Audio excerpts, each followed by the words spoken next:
January 11th, 1944, high above northern Germany, the sky is filled with vapor trails, smoke and flashes of sunlight reflecting off spinning aluminum. A formation of B-17 flying fortresses pushes forward through the frozen air, engines roaring and wings shaking from the recoil of their own guns. Inside one bomber, Miss Liberty II of the 381st Bomb Group, a waist gunner faces disaster. His .50 caliber Browning machine gun has jammed at the worst possible moment. A squadron of Messerschmitt Bf 109 fighters is diving directly toward the formation. He pulls the charging handle again and again, but nothing happens. Empty shell casings slide around his boots while tracer fire tears past the open gun window. The intercom suddenly crackles with the pilot's voice. The right side gun coverage is gone. Engineers had warned this problem could happen again. Far below on the tarmac in East Anglia, those same engineers listen through heavy radio static. They recognize the failure immediately. They know the pattern and they know the fix. But this time the repair has to happen in the air or entire crews may never return home.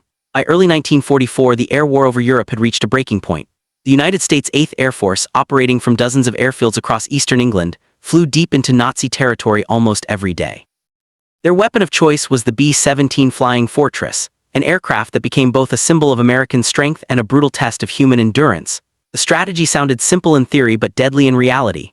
American commanders believed daylight precision bombing could destroy Germany's industrial heart. Tight formations and Norden bomb sites were supposed to guarantee accuracy. But daylight also meant visibility, and visibility meant death. Every mission forced crews through miles of flak-filled skis and waves of enemy fighters waiting near cities like Bremen and Regensburg. The Flying Fortress became famous for surviving unbelievable punishment. Returning aircraft often showed shredded control surfaces, destroyed engines, and holes ripped through the fuselage large enough for a man to crawl through. Somehow many still managed to land back on English soil. But behind that legend was a machine filled with fragile moving parts. Fuel lines, oxygen systems, hydraulic turrets, and the core of the bomber's defense, the Browning M2.50 caliber machine gun, each carried as many as 13 of those weapons. When every gun worked, the bomber was nearly untouchable. But when even one jammed, an entire section of sky became exposed. The Browning had already earned a fearsome reputation across every battlefield of the war. Yet in the frozen stratosphere above Europe, conditions pushed the weapon to its limits. Metal tightened in the cold, lubricants hardened, and ammunition belts twisted constantly from vibration. Engineers could predict many of these failures, but they could never eliminate all of them. At the airfields of East Anglia, life revolved around an endless cycle of combat and repair. Before dawn, exhausted crews walked toward their bombers beneath dim blue lamps. After sunset, ground engineers crawled through freezing fuselages using only flashlights to inspect weapons, cables, and engines. They rarely received recognition like pilots did. Their names almost never appeared in mission reports, yet every successful sortie depended on their hands. Welders, armorers, and mechanical sergeants worked tirelessly, refusing to ignore even the smallest defect. By late 1943, reports of jammed side guns had become a growing crisis. Waist gun positions, especially on the right side of B-17s, suffered repeated ammunition misfeeds during violent evasive maneuvers. Test crews at bases like Ridgewell and Bassingbourn experimented with modifications, adjusting feed chutes, changing belt angles, and installing rollers. Nothing held up once the aircraft climbed high above the clouds where temperatures dropped far below freezing. The problem finally exploded during the January bombing raids against aircraft factories near Brunswick. Several gunners reported identical malfunctions only minutes after enemy fighters attacked the formations. For the engineers, the repeated failures proved something fundamental had to change. They began experimenting with field-made braces and new ammunition belt guides built from scrap aluminum. Some designs looked crude, hand-riveted pieces with pencil marks still visible across the metal, but every modification followed the same rule. If it kept the guns firing, it stayed in place. That mindset, adaptation over perfection, became one of the defining traits of American engineering during the air war. While German industry often chased precision craftsmanship, American crews valued speed, flexibility, and constant improvement. Every adjustment was tested in combat within days. Every malfunction became valuable information for the next night's repairs. Over time, that relentless cycle of experimentation and persistence began wearing down the Luftwaffe's technical advantages.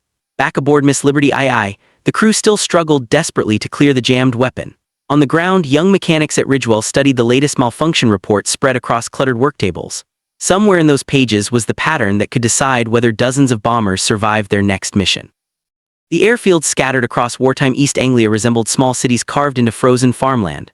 From above, they looked nearly identical, intersecting runways, blister hangars, and endless rows of Nissen huts covered in frost. But on the ground, every base pulsed with non-stop activity. Jeep engines echoed through the darkness.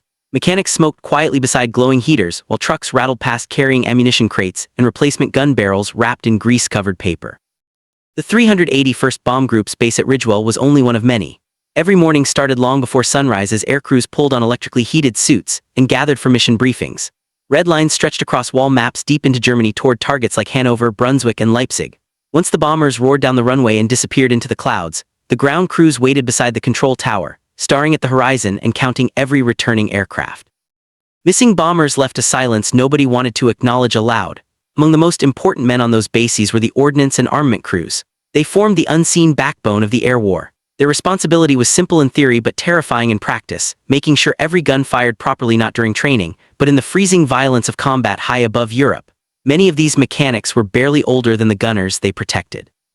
They came from small towns across America, machinists from Ohio, farm mechanics from Kansas, and auto repair workers from California. Most understood machinery instinctively. Improvisation became second nature inside their crowded workshops. The smell of gun oil mixed constantly with the sound of clanging steel. Engineers stripped apart Browning machine guns, cleaned them with diesel-soaked rags, replaced worn springs, and reassembled the weapons under dim lights and heavy silence. A single badly aligned feed mechanism could mean a dead gunner thousands of feet above enemy territory. Behind every successful sortie was another night like this, mechanics leaning over workbenches searching for flaws before dawn arrived again. Their greatest enemy was often not German fighters but the brutal cold itself. Oil thickened inside moving parts, metal contracted, and ammunition belts stiffened into rigid coils that refused to feed correctly. In response, engineers experimented with every heating and lubrication method they could imagine. Some crews warmed ammunition belts in makeshift ovens. Others wrapped gun housings in cloth soaked with antifreeze compounds. There were no official manuals explaining how to solve these problems. Every lesson was learned through trial, failure, and loss. By late January 1944, a new idea began spreading between bases at Ridgewell, Kimbolton, and Bassingbourn. Several mechanics noticed the same pattern. Right-side waist guns frequently jammed during the very first burst of fire when the ammunition belt remained cold and stiff.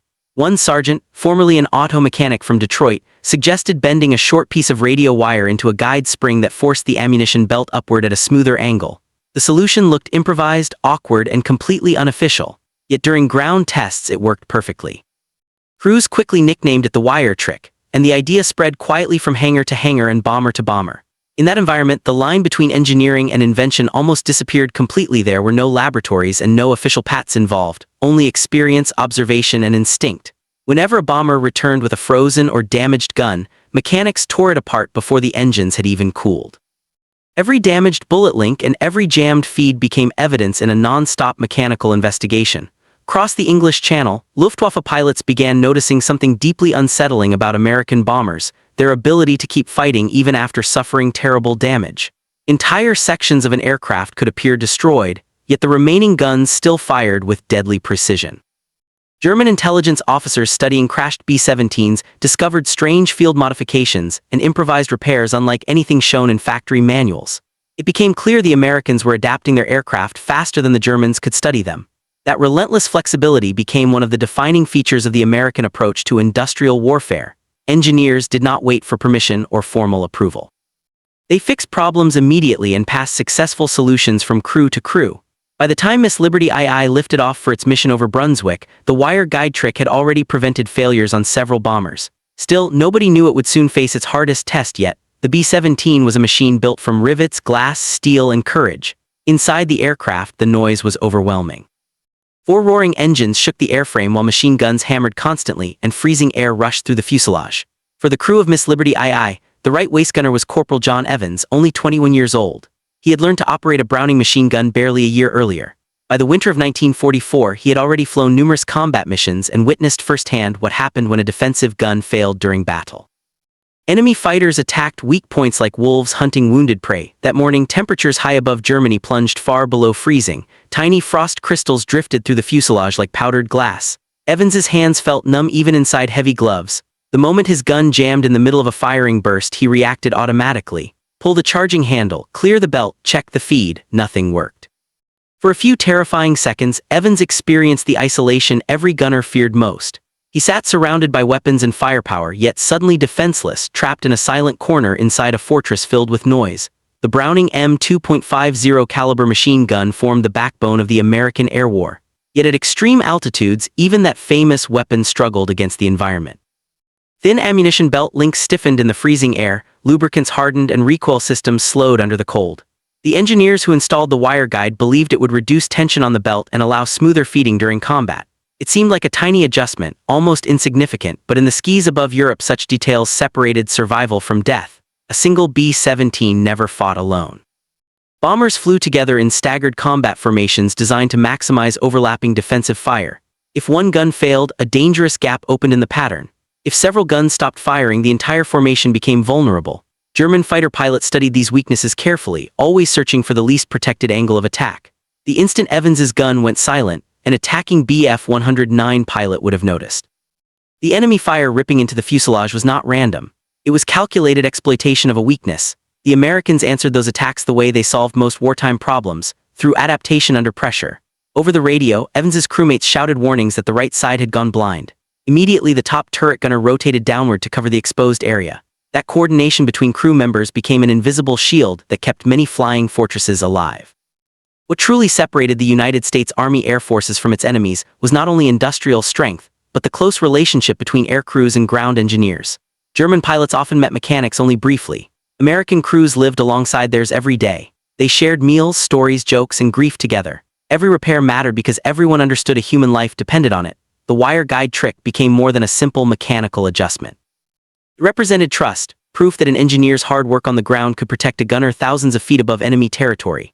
When Evans struggled with his jammed weapon that morning, he was unknowingly testing the combined effort of dozens of mechanics and engineers who had spent endless nights trying to keep crews alive. By the time the bombers finally turned back toward England, that trust was about to face its greatest challenge, not only for one aircraft, but for the entire formation.